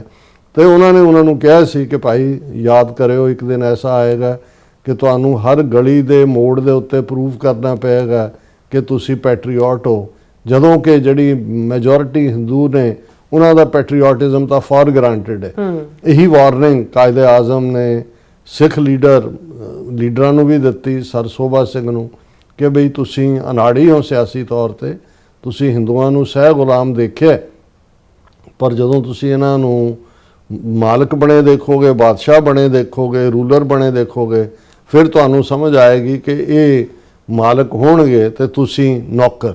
ਔਰ ਇਹ ਮੈਂ ਸਮਝਦਾ ਵੀ ਅੱਜ ਇਹ ਦੋਨੋਂ ਹੀ ਜਿਹੜੇ ਭਾਰਤ ਦੇ ਨਕਸ਼ੇ 'ਚ ਕੈਦ ਮੁਸਲਮਾਨ ਨੇ, ਸਿੱਖ ਨੇ, ਉਹਨਾਂ ਦੇ ਸਾਹਮਣੇ ਇਹ ਬਿਲਕੁਲ ਅੱਜ ਲਗਭਗ 80 ਸਾਲ ਹੋ ਜਾਣੇ ਨੇ ਸਾਰੇ ਨੂੰ। ਲੇਕਿਨ ਇਸ ਸਭ ਦੇ ਬਾਵਜੂਦ 47 ਤੋਂ ਬਾਅਦ ਇੱਕ ਸੰਵਿਧਾਨ ਨਾਂ ਦੀ ਚੀਜ਼ 26 ਜਨਵਰੀ 1950 ਨੂੰ ਲਾਗੂ ਕੀਤੀ ਗਈ, ਜਿਸ ਨੂੰ ਅਸੀਂ ਜਦੋਂ ਬਿਟਰੇਅਲ ਆਫ ਦਾ ਸਿੱਖਸ ਕਹਿੰਦੇ ਹਾਂ ਕਿ ਭਾਈ ਜਿਹੜੀ ਗੱਲ ਕਨਸਟੀਟਿਊਐਂਟ ਅਸੈਂਬਲੀ 'ਚ ਖਲੋ ਕੇ ਸਰ ਹੁਕਮ ਸਿੰਘ ਔਰ ਭੁਪਿੰਦਰ ਸਿੰਘ ਮਾਨ ਜਿਹੜੇ ਦੋ ਸਿੱਖਾਂ ਦੇ ਨੁਮਾਇੰਦੇ ਸਨ ਕਨਸਟੀਟਿਊਐਂਟ ਅਸੈਂਬਲੀ 'ਚ, ਉਹਨਾਂ ਨੇ ਕਿਹਾ ਸੀ ਕਿ ਵੀ this is betrayal of the Sikhs, this is betrayal of the promises made to the Sikhs, we reject this constitution. ਕਿ ਜੋ ਤੁਸੀਂ ਸਾਡੇ ਨਾਲ ਇਕਰਾਰ ਕੀਤੇ ਸੀ ਕਿ ਨਾਰਥ ਦੇ ਵਿੱਚ ਅਸੀਂ ਖਿੱਤਾ ਦੇਵਾਂਗੇ ਤਾਂ ਕਿ ਜਿਹੜਾ ਤੁਸੀਂ ਵੀ ਜਿਹੜੀ ਹੈ ਗਲੋ ਆਫ ਫਰੀडम, ਇਹ ਨਹਿਰੂ ਦੇ ਲਫ਼ਜ਼ ਨੇ, ਕਿ ਉਸ ਨੂੰ ਮਾਣ ਸਕੋ। ਲੇਕਿਨ ਜਿਹੜਾ ਤੁਸੀਂ ਸੰਵਿਧਾਨ ਬਣਾ ਰਹੇ ਹੋ ਉਹਦੇ ਤਾਂ ਸਾਨੂੰ ਆਰਟੀਕਲ 25(20) ਦੇ ਥੱਲੇ ਹਿੰਦੂ ਬਣਾ ਕੇ ਤੁਸੀਂ ਰੱਖ ਦਿੱਤਾ ਇੱਕ with the stroke of the pen. ਪਰ ਤੁਸੀਂ ਜਿਵੇਂ ਪੰਜਾਬੀ 'ਚ ਕਹਿੰਦੇ ਨੇ ਕਿ ਵੀ ਉਹਦੇ 'ਚ ਨਗਾਰ ਖਾਨੇ ਦੇ ਵਿੱਚ ਤੂਤੀ ਨੂੰ ਕੌਣ ਸੁਣਦਾ। ਬਿਲਕੁਲ। ਔਰ ਸਿੱਖਾਂ ਨੇ, ਸਿੱਖ ਨੁਮਾਇੰਦਿਆਂ ਨੇ ਖਾਲੜੇ ਤੇ ਦਸਤਖਤ ਨਹੀਂ ਕੀਤੇ। ਫੈਕਟ ਹੈ ਕਿ ਡੀ ਫੈਕਟੋ ਅਸੀਂ ਕੈਪਚਰ ਹੋਏ, ਡੀ ਜੂਰਿਸ ਅਸੀਂ ਉਹਨਾਂ ਦਾ ਹਿੱਸਾ ਨਹੀਂ ਹੈ। ਲੇਕਿਨ ਇਹਦੇ ਬਾਵਜੂਦ ਉਸ ਸਿਸਟਮ ਦੇ ਵਿੱਚ ਰਹਿੰਦੇ ਆ, ਇੱਕ ਤਾਂ ਸਿੱਖਾਂ ਦੀ ਆਪਣੀ ਸਟਰਗਲ ਸੀ ਜਿਹੜੀ ਉਹਨਾਂ ਨੇ ਆਪਣੀ ਬੋਲੀ, ਆਪਣੇ ਹਕੂਕ ਦੇ ਲਈ, ਜਿਹੜਾ ਪੰਜਾਬੀ ਸੂਬਾ ਲੈਣ ਲਈ, ਫਿਰ ਪੰਜਾਬੀ ਸੂਬੇ ਨੂੰ ਮੁਕੰਮਲ ਕਰਨ ਲਈ ਕੀਤੀ 37 ਵਰੇ ਜੂਨ 84 ਦੇ ਘੱਲੂਘਾਰੇ ਤੋਂ ਪਹਿਲਾਂ। ਪਰ ਅੱਜ ਜਿਸ ਟੌਪਿਕ ਦੇ ਉੱਤੇ ਅਸੀਂ ਗੱਲ ਕਰ ਰਹੇ ਹਾਂ ਕਿ ਇਨ ਬਿਟਵੀਨ ਉਹ ਟਾਈਮ ਵੀ ਆਇਆ, ਅੱਜ 24 ਜੂਨ ਦਾ ਦਿਨ ਹੈ ਔਰ ਜਿਹੜਾ 25 ਜੂਨ ਦਾ ਦਿਨ ਹੈ, ਔਰ 25 ਜੂਨ 1975 ਨੂੰ ਇੰਦਰਾ ਗਾਂਧੀ ਨੇ ਭਾਰਤ ਦੇ ਵਿੱਚ ਐਮਰਜੈਂਸੀ ਨਾਫਜ਼ ਕੀਤੀ, ਇੰਪੋਜ਼ ਕੀਤੀ। ਉਹਦੀ ਬੈਕਗਰਾਉਂਡ ਕਿ ਜੂਨ ਦੇ ਪਹਿਲੇ ਹਫਤੇ ਇਲਾਹਾਬਾਦ ਹਾਈ ਕੋਰਟ ਨੇ, ਜਿਹਦੇ 'ਚ ਰਾਜ ਨਾਰਾਇਣ ਨੇ ਜਿਹੜਾ ਜਿਸ ਨੂੰ ਇੰਦਰਾ ਗਾਂਧੀ ਨੇ ਹਰਾਇਆ ਸੀ, ਉਹਨੇ ਇੱਕ ਪੈਟੀਸ਼ਨ ਕੀਤੀ ਹੋਈ ਸੀ ਇਲਾਹਾਬਾਦ ਹਾਈ ਕੋਰਟ 'ਚ ਯੂਪੀ ਦੇ, ਕਿਉਂਕਿ ਉੱਥੋਂ ਹੀ ਉਹ ਜਿੱਤ ਕੇ ਆਂਦੀ ਸੀ ਕਿ ਰਾਏ ਬਰੇਲੀ ਹਲਕੇ ਤੋਂ, ਕਿ ਇੰਦਰਾ ਗਾਂਧੀ ਨੇ ਕਰਪਟ ਪ੍ਰੈਕਟਿਸਿਸ ਯੂਜ਼ ਕੀਤੀਆਂ ਆਪਣੀ ਇਲੈਕਸ਼ਨ ਜਿੱਤਣ ਦੇ ਲਈ। ਔਰ ਉਸ ਇਲਾਹਾਬਾਦ ਹਾਈ ਕੋਰਟ ਨੇ ਇੰਦਰਾ ਗਾਂਧੀ ਦੀ ਇਲੈਕਸ਼ਨ ਨੂੰ ਨਲ ਐਂਡ ਵਾਇਡ ਡਿਕਲੇਅਰ ਕਰ ਦਿੱਤਾ ਸੀ ਕਿ ਵੀ ਭ੍ਰਸ਼ਟ ਪ੍ਰੈਕਟਿਸਿਸ ਨੇ ਔਰ ਉਹਨੂੰ ਅਨਸੀਟ ਕੀਤਾ ਜਾਏ। ਔਰ ਉਸ ਵੇਲੇ ਇੱਕ ਵੱਡੀ ਮੰਗ ਉੱਠੀ ਕਿ ਭਾਈ ਇੰਦਰਾ ਗਾਂਧੀ ਰਿਜ਼ਾਈਨ ਕਰੇ। ਔਰ ਉਸ ਤੋਂ ਪਹਿਲਾਂ ਬੇਸ਼ੱਕ ਜਿਹੜੇ ਹਾਲਾਤ ਅਸੀਂ 71 ਦੇ ਵਿੱਚ ਇੰਦਰਾ ਗਾਂਧੀ ਨੂੰ ਦੁਰਗਾ ਦਾ ਅਵਤਾਰ ਕਹਿਣ ਵਾਲਾ ਅਟਲ ਬਿਹਾਰੀ ਵਾਜਪਾਈ ਸੀ, ਕਿਉਂਕਿ ਪਾਕਿਸਤਾਨ ਦੇ 2 ਟੁਕੜੇ ਕੀਤੇ। ਫਿਰ 1974 ਦੇ ਵਿੱਚ ਇੰਦਰਾ ਗਾਂਧੀ ਨੇ ਪੋਖਰਾਨ ਦੇ ਵਿੱਚ ਐਟਮ ਧਮਾਕਾ ਕਰਕੇ ਭਾਰਤ ਨੂੰ ਐਟੋਮਿਕ ਪਾਵਰ ਬਣਾਇਆ। ਫਿਰ ਇੰਦਰਾ ਗਾਂਧੀ ਨੂੰ ਦੁਰਗਾ ਔਰ ਪਤਾ ਨਹੀਂ ਹੋਰ ਕੀ ਖਿਤਾਬ ਦਿੱਤੇ ਗਏ, ਜਿੰਨੇ ਵੀ ਦੁਰਗਾ ਦੇ ਡਿਫਰੈਂਟ ਅਵਤਾਰ ਨੇ, ਕਾਲੀ ਮਾਤਾ ਵੀ, ਵੈਸ਼ਨੋ, ਤੇ ਉਹ ਵੀ ਪੂਰਾ ਹਿੰਦੂਆਂ ਨੂੰ ਖੁਸ਼ ਕਰਨ ਦੇ ਲਈ ਉਸ ਰੰਗ ਦੀ ਭਗਵੇ ਰੰਗ ਦੀਆਂ ਸਾੜੀਆਂ, ਰੁਦਰਾਕਸ਼ ਮਾਲਾ ਸ਼ਿਵ ਜੀ ਦੀ, ਔਰ ਮੰਦਰਾਂ ਦੇ ਵਿੱਚ ਔਰ ਪੁਰੀਆਂ ਦੇ ਵਿੱਚ ਜਾ ਕੇ ਉਹ ਵੀ ਉਹਨਾਂ ਨੂੰ ਦੱਸ ਰਹੀ ਸੀ ਕਿ ਵੀ ਮੈਂ ਵਾਕਈ ਦੁਰਗਾ ਮਾਤਾ। ਲੇਕਿਨ 1975 ਤੱਕ ਪਹੁੰਚਦਿਆਂ ਇਹ ਜਿਹੜਾ ਇਲੈਕਸ਼ਨ ਨਲ ਐਂਡ ਵਾਇਡ ਹੋਣਾ, ਇਹ ਤਾਂ ਫਾਈਨਲ ਜਿਹਨੂੰ ਕਹਿੰਦੇ ਨੇ ਕਿ ਫਾਈਨਲ ਸਟ੍ਰॉ ਔਨ ਦਾ ਕੈਮਲਸ ਬੈਕ, ਕਿ ਊਂਠ ਦੀ ਪਿੱਠ ਦੇ ਉੱਤੇ ਅਖੀਰਲਾ ਤਿਨਕਾ, ਇਹ ਤਾਂ ਉਹ ਸਾਬਤ ਹੋਇਆ। ਲੇਕਿਨ ਇਹ 74 ਦੇ ਇਸ ਪੋਖਰਾਨ ਟੈਸਟ ਤੋਂ ਬਾਅਦ ਵੀ 75 ਤੱਕ ਪਹੁੰਚਦਿਆਂ ਕਰਪਸ਼ਨ ਦਾ ਲੈਵਲ, ਓਵਰਆਲ ਇੰਸਟੀਟਿਊਸ਼ਨਸ ਦੀ ਡੀਜਨਰੇਸ਼ਨ, ਅਨਐਮਪਲੋਇਮੈਂਟ, ਇਹ ਸਾਰੇ ਮੁੱਦੇ ਇੰਨੇ ਕੁ ਹਾਵੀ ਹੋ ਗਏ ਕਿ ਈਵਨ ਇੰਦਰਾ ਗਾਂਧੀ ਜਿਹਨੇ ਪਾਕਿਸਤਾਨ ਤੋੜਿਆ ਜਾਂ ਐਟੋਮਿਕ ਕੀਤਾ, ਉਹਦੇ ਬਾਵਜੂਦ ਇੰਦਰਾ ਗਾਂਧੀ ਦੇ ਖਿਲਾਫ ਔਰ ਉਸ ਜਿਹੜੀ ਹੈ ਮੂਵਮੈਂਟ ਨੂੰ ਲੀਡ ਕਰ ਰਹੇ ਸੀ ਜੈ ਪ੍ਰਕਾਸ਼ ਨਾਰਾਇਣ। ਹੁਣ ਜੈ ਪ੍ਰਕਾਸ਼ ਨਾਰਾਇਣ ਕੋਈ ਛੋਟਾ ਬੰਦਾ ਨਹੀਂ ਸੀ, ਉਹ ਇੰਦਰਾ ਗਾਂਧੀ ਦੇ ਬਾਪ ਨਹਿਰੂ ਦੇ ਕੱਦ ਦਾ ਬੰਦਾ ਸੀ। ਨਹਿਰੂ ਜਾਂ ਪਟੇਲ ਜਾਂ ਆਚਾਰੀਆ ਕਿਰਪਲਾਨੀ ਔਰ ਵਿਨੋਵਾ ਭਾਵੇ ਨੇ ਡਿਫਰੈਂਟ ਫੀਲਡ ਚੁਣ ਲਿਆ 47, ਪਰ ਇਹ ਬਹੁਤ ਵੱਡਾ ਜਿਹੜਾ ਉਹ ਬੰਦਾ ਸੀ। ਔਰ ਪਹਿਲਾਂ ਉਹ ਵਿਨੋਵਾ ਭਾਵੇ ਦੇ ਨਾਲ ਵੀ ਜੁੜਿਆ, ਫਿਰ ਥੋੜਾ ਬਹੁਤ ਉਹਨੇ ਸੋਸ਼ਲਿਸਟ ਵਿਚਾਰਧਾਰਾ। ਸੋ ਕੁੱਲ ਮਿਲਾ ਕੇ ਇਹ ਜਿਹੜੀ ਜਨਤਾ ਪਾਰਟੀ ਦੇ ਥੱਲੇ ਇਹ ਜਨਸੰਘ ਬਾਅਦ ਦੇ ਵਿੱਚ ਬੀਜੇਪੀ 'ਚ ਵੜਿਆ, ਉਦੋਂ ਜੈ ਪ੍ਰਕਾਸ਼ ਨਾਰਾਇਣ ਨੇ ਹੀ ਇੰਦਰਾ ਗਾਂਧੀ ਦੇ ਭ੍ਰਸ਼ਟ ਰਜੀਮ ਦੇ ਖਿਲਾਫ ਜਿਹੜੀ ਹੈ ਉਹ ਮੂਵਮੈਂਟ ਸ਼ੁਰੂ ਕੀਤੀ। ਬੜੀਆਂ ਬੜੀਆਂ ਰੈਲੀਆਂ, ਸਟੂਡੈਂਟਸ ਯੂਨੀਵਰਸਿਟੀਆਂ 'ਚੋਂ ਬਾਹਰ ਆਏ, ਬਹੁਤ ਵੱਡਾ ਐਜੀਟੇਸ਼ਨ ਸੀ। ਔਰ ਇਹ ਕਿਹਾ ਗਿਆ ਜੈ ਪ੍ਰਕਾਸ਼ ਨਾਰਾਇਣ ਵੱਲੋਂ ਜਿਹੜਾ ਨਾਅਰਾ ਦਿੱਤਾ ਗਿਆ ਉਹ ਸੀ ਟੋਟਲ ਰੈਵੋਲੂਸ਼ਨ, ਪੂਰਨ ਕ੍ਰਾਂਤੀ।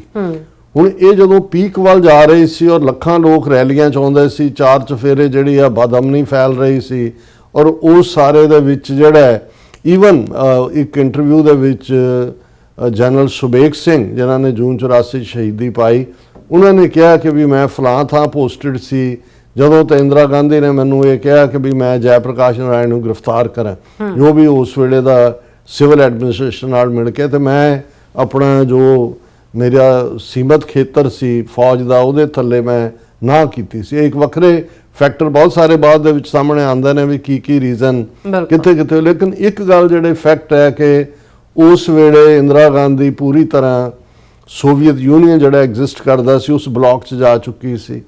ਇੰਡੀਆ ਦੀਆਂ ਐਕਟੀਵਿਟੀਜ਼ ਨੂੰ ਇਹ ਜਿੰਨੀਆਂ ਖੁਫੀਆ ਏਜੰਸੀਆਂ ਰਾ ਔਰ ਦੂਜੀਆਂ ਇੰਦਰਾ ਗਾਂਧੀ ਨੇ ਉਸ ਪੀਰੀਅਡ 'ਚ ਬਣਾਈਆਂ, ਔਰ KGB ਜਿਹੜੀ ਰਸ਼ੀਅਨ ਏਜੰਸੀ ਹੈ ਖੁਫੀਆ ਏਜੰਸੀ, ਉਹ ਗਾਈਡ ਕਰ ਰਹੀ ਸੀ ਵੀ ਕਿੱਧਰ ਨੂੰ ਜਾਣਾ।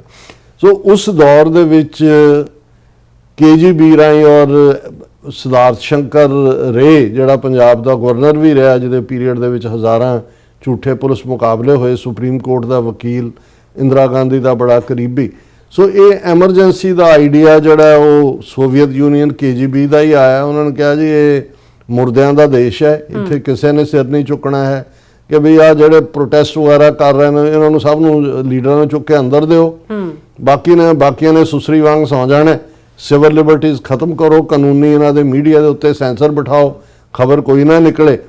ਔਰ ਬਿਲਕੁਲ ਉਹ ਠੀਕ ਸਾਬਤ ਹੋਇਆ ਕਿ ਵੀ ਜਦੋਂ ਅੱਜ ਦੇ ਦਿਨ 25 ਜੂਨ 1975 ਨੂੰ ਇੰਦਰਾ ਗਾਂਧੀ ਨੇ ਐਮਰਜੈਂਸੀ ਨਾਫਜ਼ ਕੀਤੀ, ਜੈ ਪ੍ਰਕਾਸ਼ ਨਾਰਾਇਣ ਨੂੰ ਚੁੱਕ ਲਿਆ, ਮੁਰਾਰਜੀ ਦੇਸਾਈ ਨੂੰ ਚੁੱਕ ਲਿਆ, LK ਅਡਵਾਨੀ ਨੂੰ ਚੁੱਕ ਲਿਆ, ਵਾਜਪਾਈ ਨੂੰ ਚੁੱਕ ਲਿਆ। ਪੰਜਾਬ ਦੇ ਵਿੱਚ ਗਿਆਨੀ ਜ਼ੈਲ ਸਿੰਘ ਦੀ ਹਕੂਮਤ ਸੀ ਚੀਫ ਮਿਨਿਸਟਰ, ਉਹਨੇ ਅਕਾਲੀ ਲੀਡਰਾਂ ਨੂੰ ਪਹਿਲੀ ਸਟੇਜ ਦੇ ਉੱਤੇ ਹੱਥ ਨਹੀਂ ਸੀ ਪਾਇਆ, ਕਿਉਂਕਿ ਇਹ ਉਹ ਪੀਰੀਅਡ ਸੀ। ਔਰ ਅਸੀਂ ਜਦੋਂ ਇਹ ਗੱਲ ਕਹਿੰਦੇ ਹਾਂ ਕਿ ਵੀ ਹਾਲਾਂ ਇਹ ਗੱਲ ਕਹਿੰਦੇ ਮੈਨੂੰ ਸ਼ਰਮ ਆਉਂਦੀ ਹੈ ਇੱਕ ਸਿੱਖ ਹੋਣ ਦੇ ਨਾਤੇ ਕਿ we don't miss an opportunity to miss an opportunity, ਕਿ ਅਸੀਂ ਮੌਕਾ ਗਵਾਉਣ ਦਾ ਕੋਈ ਵੀ ਮੌਕਾ ਹੱਥੋਂ ਜਾਣ ਨਹੀਂ ਦਿੰਦੇ। ਔਰ ਇਹ ਗੱਲ ਮੈਂ ਨਹੀਂ ਕਹਿ ਰਿਹਾ, ਮੈਂ ਖੁਦ ਸਰ ਕਪੂਰ ਸਿੰਘ ਜਿਹੜੇ ਉਸ ਵੇਲੇ ਹੇਲ ਐਂਡ ਹਾਰਟੀ ਸਨ, ਲੇਟ 70s ਜਾਂ ਅਰਲੀ 80s ਤੱਕ ਤਾਂ ਉਹ ਫਾਲਜ ਦਾ ਸ਼ਿਕਾਰ ਹੋਏ, ਅਰਲੀ 80s ਖਾਸ ਤੌਰ ਤੇ, ਉਹ ਰਿਗਰੈਟ ਕਰਦੇ ਹੁੰਦੇ ਸੀ। ਉਹ ਕਹਿੰਦੇ ਸੀ ਵੀ ਇਹ ਸਾਡੇ ਅਕਾਲੀ ਲੀਡਰਾਂ ਨੂੰ, ਸਿੱਖ ਲੀਡਰਾਂ ਨੂੰ ਕਦੋਂ ਅਕਲ ਆਏਗੀ, ਇਹ ਅਕਲ ਨਾਲ ਵੈਰ ਕਦੋਂ ਛੱਡਣਗੇ,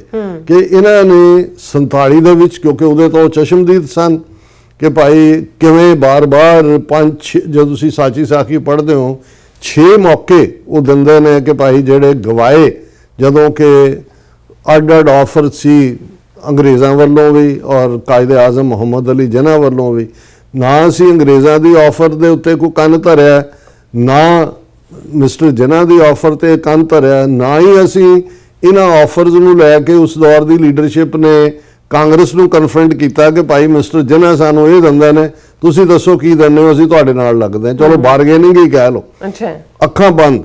ਔਰ ਇਹ ਵੀ ਮੌਕਾ ਜਦੋਂ ਐਨ ਭਾਰਤ ਸਾਰਾ ਸੁਸਰੀ ਵਾਂਗ ਸੌਂ ਗਿਆ, ਇੰਦਰਾ ਗਾਂਧੀ ਦੇ ਲਈ ਤਾਂ ਇਸ ਤੋਂ ਚੰਗੀ ਮੂਵਮੈਂਟ ਹੀ ਕੋਈ ਨਹੀਂ ਸੀ, ਕਿਉਂਕਿ ਉਹ ਘਬਰਾਈ ਹੋਈ ਸੀ। ਇਲਾਹਾਬਾਦ ਹਾਈ ਕੋਰਟ ਨੇ ਉਹਨੂੰ ਅਨਸੀਟ ਕੀਤਾ, ਉਹਨੇ ਸੁਪਰੀਮ ਕੋਰਟ 'ਚ ਅਪੀਲ ਕਰਕੇ ਸੁਪਰੀਮ ਕੋਰਟ ਨੇ ਉਹ ਹਾਈ ਕੋਰਟ ਦਾ ਫੈਸਲਾ ਬਦਲ ਦਿੱਤਾ, ਇੰਦਰਾ ਗਾਂਧੀ ਰੀਸਟੋਰ ਹੋ ਗਈ ਔਰ ਵਿਦ ਕੰਫਰਟ ਬੱਸਾਂ ਟਾਈਮ ਤੇ ਚੱਲਣ ਲੱਗ ਗਈਆਂ, ਟ੍ਰੇਨਾਂ ਟਾਈਮ ਤੇ ਚੱਲਣ ਲੱਗ ਗਈਆਂ, ਦਫ਼ਤਰਾਂ 'ਚ ਲੋਕ ਟਾਈਮ ਤੇ ਆਉਣ ਲੱਗ ਗਏ ਔਰ ਇੱਕ ਡਿਸਪਲਿਨ। ਹਾਲਾਂਕਿ 2 ਪ੍ਰੋਗਰਾਮ ਉਸ ਦੌਰ ਦੇ ਐਸੇ ਹੋਏ ਜਿਹਨੇ ਥੋੜਾ ਅਨਪੋਪੂਲਰ ਕੀਤਾ, ਪਰ ਉਹ ਵੀ ਇੰਪੋਰਟੈਂਟ ਪਾਰਟ ਸੀ, ਜਿਵੇਂ ਫੈਮਿਲੀ ਪਲੈਨਿੰਗ, ਕਿਉਂਕਿ ਵੱਧਦੀ ਆਬਾਦੀ ਇੱਕ ਵੱਡਾ ਚੈਲੰਜ ਸੀ, ਔਰ ਇੱਕ ਉਹਦੇ 'ਚ ਐਮਰਜੈਂਸੀ ਦੇ ਵਿੱਚ ਐਕਸਟਰਾ ਕਨਸਟੀਟਿਊਸ਼ਨਲ ਪਾਵਰ ਵਾਲਾ ਸੰਜੇ ਗਾਂਧੀ, ਇੰਦਰਾ ਗਾਂਧੀ ਦਾ ਪੁੱਤਰ, ਉਹ ਉੱਭਰਿਆ, ਉਹ ਇੱਕ ਨਵਾਂ ਹਾਕਮ ਬਣਿਆ। ਔਰ ਬਾਕੀ ਸਾਰੀਆਂ ਇੰਸਟੀਟਿਊਸ਼ਨ ਜਿਹੜੀਆਂ ਨੇ ਉਹਨਾਂ ਨੇ ਕੀ ਕਰਨਾ ਸੀ। ਔਰ ਉਸ ਪੀਰੀਅਡ ਦੇ ਵਿੱਚ ਜਿਹੜਾ ਡੀ.ਕੇ. ਬਰੂਆ, ਇਹ ਅਸਾਮ ਦਾ ਰਹਿਣ ਵਾਲਾ ਸੀ ਬਰੂਆ, ਇਹ ਕਾਂਗਰਸ ਦਾ ਪ੍ਰਧਾਨ ਸੀ। ਔਰ ਉਹਦੇ 'ਚ ਉਹਨੇ ਜਦੋਂ ਐਮਰਜੈਂਸੀ ਟੁੱਟ ਗਈ ਔਰ ਬਾਅਦ 'ਚ ਜਨਤਾ ਪਾਰਟੀ ਦੀ ਸਰਕਾਰ ਬਣੀ, ਕਮਿਸ਼ਨ ਬਣਿਆ ਕਿ ਜੀ ਐਮਰਜੈਂਸੀ ਦੇ ਵੇਲੇ ਕੀ ਹੋਇਆ। ਔਰ ਡੀ.ਕੇ. ਬਰੂਆ ਨੇ ਐਮਰਜੈਂਸੀ ਦੇ ਵੇਲੇ ਬਿਆਨ ਦਿੱਤਾ ਸੀ ਕਿ India is Indira and Indira is India. ਗੱਲ ਵੀ ਠੀਕ ਸੀ, ਉਹਦੇ ਬਿਨਾਂ ਉੱਥੇ ਹੋਰ ਹੈ ਵੀ ਕੁਝ ਨਹੀਂ ਸੀ।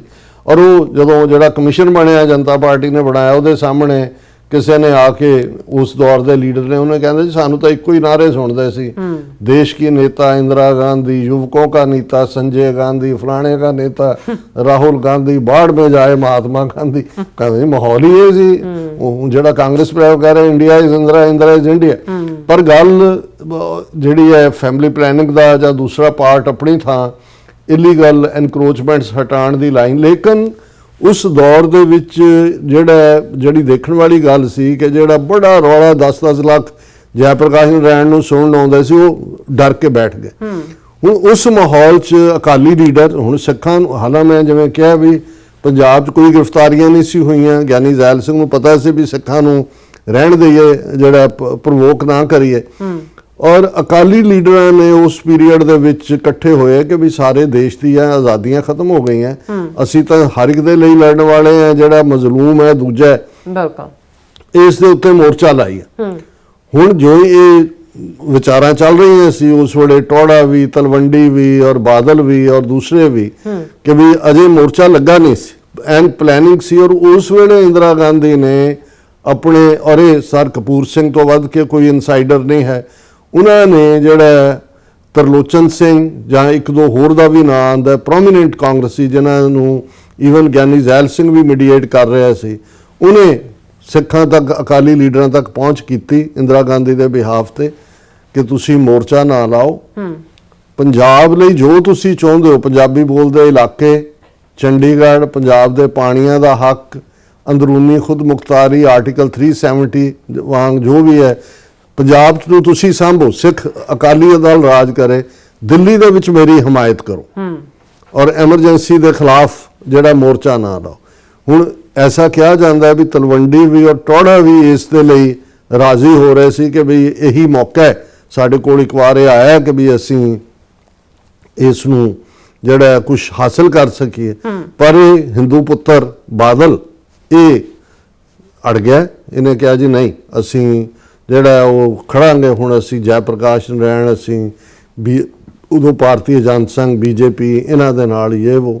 ਨਤੀਜਾ ਉਹੀ ਗੱਲ, ਮੋਰਚਾ ਅਕਾਲੀਆਂ ਨੇ ਲਾਇਆ, 21 ਮਹੀਨੇ ਐਮਰਜੈਂਸੀ ਰਹੀ, ਉਸ ਮੋਰਚੇ 'ਚ 42,000 ਤੋਂ ਜ਼ਿਆਦਾ ਸਿੱਖਾਂ ਨੇ ਗ੍ਰਿਫਤਾਰੀ ਦਿੱਤੀ। ਔਰ ਗੱਲ ਕੱਲੀ ਇਹ ਨਹੀਂ ਸੀ, ਕਈ ਵਾਰ ਇਹ ਹੁੰਦਾ ਹੈ ਕਿ ਵੀ ਜਦੋਂ ਚਾਰ ਚੁਫੇਰੇ ਮੌਤ ਵਰਗੀ ਚੁੱਪ ਹੋਏ, ਸਨਾਟਾ ਛਾਇਆ ਹੋਏ, ਤਾਂ ਇੱਕ ਕੋਈ ਖਲੋ ਕੇ ਉਂਗਲ ਕਰਦੇ, ਬਾਕੀਆਂ ਨੂੰ ਹੌਸਲਾ ਮਿਲ ਜਾਂਦਾ ਹੈ ਕਿ ਵੀ ਉਹ ਵੀ ਉਂਗਲ ਕਰਨ। ਬਿਲਕੁਲ। ਔਰ ਸਰ ਕਪੂਰ ਸਿੰਘ ਇਹ ਕਹਿੰਦੇ ਸੀ ਵੀ ਇਹਨਾਂ ਨਾ ਅਕਲ, ਔਰ ਉਹ ਤਾਂ ਬੜੇ ਸਖਤ ਲਫ਼ਜ਼, ਮੈਂ ਉਹ ਲਫ਼ਜ਼ ਦੁਹਰਾ ਨਹੀਂ ਸਕਦਾ ਪਬਲਿਕ ਪਲੇਟਫਾਰਮ ਤੋਂ, ਅਕਾਲੀ ਲੀਡਰਾਂ ਲਈ ਕਰਦੇ ਸੀ ਕਿ ਇਹਨਾਂ ਨੇ ਅਗੇਨ ਦੂਸਰੀ ਵਾਰ ਮੌਕਾ ਗਵਾਇਆ ਕਿ ਵੀ ਜਿਹੜਾ ਅੰਦਰੂਨੀ ਖੁਦ ਮੁਖਤਾਰੀ ਤੱਕ ਉਹ ਮੰਨਣ ਨੂੰ ਤਿਆਰ ਸੀ, ਕਿਉਂਕਿ ਉਹ ਘਬਰਾਈ ਹੋਈ ਸੀ। ਉਹਨੂੰ ਇਹ ਪਤਾ ਸੀ ਕਿ ਭਾਈ ਜਦੋਂ ਸਿੱਖ ਖਲੋਤੇ ਫਿਰ ਹੌਲੀ ਹੌਲੀ ਹੋਰ ਆਵਾਜ਼ਾਂ ਵੀ ਉੱਠਣਗੀਆਂ। ਹਾਲਾਂ ਅਕਾਲੀਆਂ ਦੇ ਮੋਰਚੇ, ਇਹ ਤਾਂ ਸਾਰੇ ਲੁੱਕ ਗਏ ਜਾ ਕੇ। ਜਿਹੜਾ RSS ਦਾ ਮੁਖੀ ਅੰਦਰ ਫੜਿਆ, ਉਹ ਤਾਂ ਮਾਫੀਨਾਮੇ ਅੰਦਰੋਂ ਬੈਠੇ, ਜਿਵੇਂ ਸਾਵਰਕਰ ਨੇ ਅੰਗਰੇਜ਼ਾਂ ਤੋਂ 12 ਵਾਰ ਮਾਫੀ ਮੰਗੀ, RSS ਮੁਖੀ ਨੇ ਕਿੰਨੀ ਵਾਰੀ ਮੰਗੀ। ਆ ਜਿਹੜਾ ਅੱਜ ਤੇਲੀਆਂ ਦਾ ਮੁੰਡਾ ਪ੍ਰਾਈਮ ਮਿਨਿਸਟਰ ਬਣਿਆ, ਹਿੰਦੂਤਵਾ ਦਾ ਏਜੰਡਾ ਲਾਗੂ ਕਰ ਰਿਹਾ, ਇਹ ਪੱਗ ਬਣ ਕੇ, ਸਿੱਖ ਬਣ ਕੇ, ਜਿਹੜਾ ਇਹ ਬਾਦਲ ਦੇ ਫਾਰਮ ਤੇ ਹੀ ਘੁੰਮਦਾ ਰਿਹਾ। ਔਰ ਹੁਣ ਉਹਨੂੰ ਪ੍ਰਚਾਰ ਰਹੇ ਨੇ ਜੀ ਮੋਦੀ ਜੀ ਨੇ ਸਿੱਖ ਬਣ ਕੇ ਉਸ ਪੀਰੀਅਡ ਸੁਨੇ ਇੱਕ ਥਾਂ ਤੋਂ ਦੂਜੀ ਥਾਂ ਤੱਕ ਪਹੁੰਚਾਏ, ਇਹ ਉਹ ਕੀਤਾ। ਤੁਸੀਂ ਕੁੱਲ ਮਿਲਾ ਕੇ ਦੇਖੋ, ਸਿਰਫ ਤੇ ਸਿਰਫ ਜੇ ਆਰਗੇਨਾਈਜ਼ਡ ਮੋਰਚਾ ਐਮਰਜੈਂਸੀ ਦੇ ਖਿਲਾਫ ਲਾਇਆ ਤੇ ਉਹ ਸਿੱਖਾਂ ਨੇ ਲਾਇਆ। ਹੁਣ ਅੱਜ ਦੇ ਦਿਨ ਨੂੰ ਮੋਦੀ ਸਰਕਾਰ ਨੇ ਸੰਵਿਧਾਨ ਹੱਤਿਆ ਦਿਵਸ ਐਲਾਨਿਆ ਹੋਇਆ, ਔਰ ਮੈਂ ਜਿੰਨੀ ਕਵਰੇਜ ਦੇਖੀ ਹੈ 20 ਪੇਜਸ ਦੀ, ਉਹਦੇ 'ਚ ਕਿਤੇ ਵੀ ਅਕਾਲੀਆਂ ਦਾ ਜਾਂ ਸਿੱਖਾਂ ਦਾ ਮੈਂਸ਼ਨ ਤੱਕ ਨਹੀਂ ਹੈ ਕਿ ਭਾਈ ਉਹਨਾਂ ਨੇ ਜਿਹੜਾ ਇਸ ਦੇ ਉੱਤੇ ਮੋਰਚਾ ਲਾਇਆ ਸੀ। ਰੈਕਗਨਾਈਜ਼ ਕਰਨਾ ਤਾਂ ਦੂਰ ਦੀ ਗੱਲ, ਤੁਸੀਂ ਦੇਖੋ ਕਿ ਵੀ ਜਦੋਂ ਐਮਰਜੈਂਸੀ ਟੁੱਟੀ, ਦੁਬਾਰਾ ਇਲੈਕਸ਼ਨਾਂ ਹੋਈਆਂ, ਜਨਤਾ ਪਾਰਟੀ ਦੀ ਹਕੂਮਤ ਬਣੀ, ਮੁਰਾਰਜੀ ਦੇਸਾਈ ਪ੍ਰਾਈਮ ਮਿਨਿਸਟਰ ਬਣਿਆ, ਔਰ ਮੁਰਾਰਜੀ ਦੇਸਾਈ ਦੇ ਕੁਝ ਮਹੀਨਿਆਂ ਬਾਅਦ ਨਰਕਧਾਰੀਆਂ ਨੂੰ ਉਹਨਾਂ ਨੇ 13 ਅਪ੍ਰੈਲ 1978 ਦਾ ਜਿਹੜਾ ਸਾਕਾ ਅੰਮ੍ਰਿਤਸਰ ਵਰਤਾਇਆ, ਔਰ ਸਾਰਾ ਭਾਰਤ ਜਿਹੜਾ ਉਹ ਨਰਕਧਾਰੀਆਂ ਦੀ ਪਿੱਠ ਤੇ ਖਲੋ ਗਿਆ ਕਿ ਜੀ ਸਿੱਖ ਲੈਣ ਕੀ ਗਏ ਸੀ ਉੱਥੇ। ਔਰ ਦੂਸਰਾ ਮੁਰਾਰਜੀ ਦੇਸਾਈ ਔਰ ਦੂਸਰੇ ਤੁਸੀਂ ਉਹਨਾਂ ਦਾ ਦੌਰ ਦੌਰਾ ਦੇਖੋ, ਉਹਨਾਂ 'ਚੋਂ ਸਿੱਖਾਂ ਨੂੰ ਕੀ ਮਿਲਣਾ ਸੀ? ਰਾਦਰ ਅਸੀਂ ਇੱਕ ਹੋਰ ਧਾਰਮਿਕ ਸਾਨੂੰ ਉਹਨਾਂ ਨੇ ਟਕਰਾਅ ਦੇ ਵਿੱਚ ਫਸਾ ਦਿੱਤਾ ਨਰਕਧਾਰੀਆਂ ਦੇ ਨਾਲ, ਜਿਹੜਾ ਅੱਜ ਤੱਕ ਚੱਲਦਾ ਸੌਦਾ ਸਾਹਿਬ ਤੇ ਹੁਣ ਕਿੰਨਿਆਂ ਤੱਕ ਆਸ਼ੂਤੋਸ਼ ਤੇ ਕਿੰਨੇ ਉਸ ਤੋਂ ਬਾਅਦ ਆਏ। ਪਰ ਜਦੋਂ ਇੰਦਰਾ ਗਾਂਧੀ ਵਾਪਸ ਪਾਵਰ 'ਚ ਆਈ 80 ਜਨਤਾ ਪਾਰਟੀ ਦਾ ਚੂੰ ਦਾ ਮਰੱਬਾ ਸੀ ਸਾਰਾ, ਉਹ ਚੱਲਣਾ ਨਹੀਂ ਸੀ। ਦੁਬਾਰਾ ਉਹ ਪਾਰਲੀਮੈਂਟ ਭੰਗ ਹੋਈ, ਵਿੱਚੋਂ ਹੀ ਥੋੜੀ ਦੇਰ ਲਈ ਚੰਦਰ ਸ਼ੇਖਰ ਬਣਿਆ, ਚੌਧਰੀ ਚਰਨ ਸਿੰਘ ਬਣਿਆ। ਜਦੋਂ ਹੀ ਦੁਬਾਰਾ ਇਲੈਕਸ਼ਨਾਂ ਹੋ ਕੇ ਇੰਦਰਾ ਗਾਂਧੀ ਵਾਪਸ ਆਈ, ਕਿਉਂਕਿ ਹੁਣ ਤਾਂ ਇਸ ਗੱਲ ਦੇ ਪੁਖਤਾ ਸਬੂਤ ਨੇ ਕਿ 1980 ਦੇ ਵਿੱਚ ਜਦੋਂ ਤੱਕ ਇੰਦਰਾ ਗਾਂਧੀ ਵਾਪਸ ਮੁੜਦੀ ਹੈ ਪਾਰਲੀਮੈਂਟ ਦੇ ਵਿੱਚ ਵੱਡੀ ਮੈਜੋਰਟੀ ਦੇ ਨਾਲ, ਜੋ ਕੁਝ ਜੂਨ 84 ਦੇ ਵਿੱਚ ਹੋਇਆ ਘੱਲੂਘਾਰਾ ਦੀ ਪਲੈਨਿੰਗ 80 ਤੋਂ ਹੀ ਸ਼ੁਰੂ ਹੋ ਜਾਂਦੀ। KGB ਵੀ ਇਹ ਦੇਖ ਲੈਂਦੀ ਹੈ, ਰਾਅ ਵੀ ਇਹ ਦੇਖ ਲੈਂਦੀ ਹੈ, ਤੇ ਇੰਦਰਾ ਗਾਂਧੀ ਵੀ ਕਿ ਵੀ ਜੇ ਆਪਣਾ ਖਾਨਦਾਨੀ ਰਾਜ ਜਿਹੜਾ ਹੈ ਉਹ ਟਿਲ ਐਟਰਨਿਟੀ ਕਾਇਮ ਰੱਖਣਾ ਤੇ ਇੱਕੋ ਇੱਕ ਸਿੱਖ ਨੇ ਇਹਨਾਂ ਨੂੰ ਸਬਕ ਸਿਖਾਉਣਾ ਜ਼ਰੂਰੀ ਹੈ ਕਿ ਭਾਈ ਇਹਨਾਂ ਨੇ ਆਫਰ ਤਾਂ ਲਈ ਨਹੀਂ, ਜੋ ਇਹਨਾਂ ਨੂੰ ਅਸੀਂ ਦੇ ਰਹੇ ਹਾਂ ਉਹ ਲੈਣ ਨੂੰ ਤਿਆਰ ਨਹੀਂ।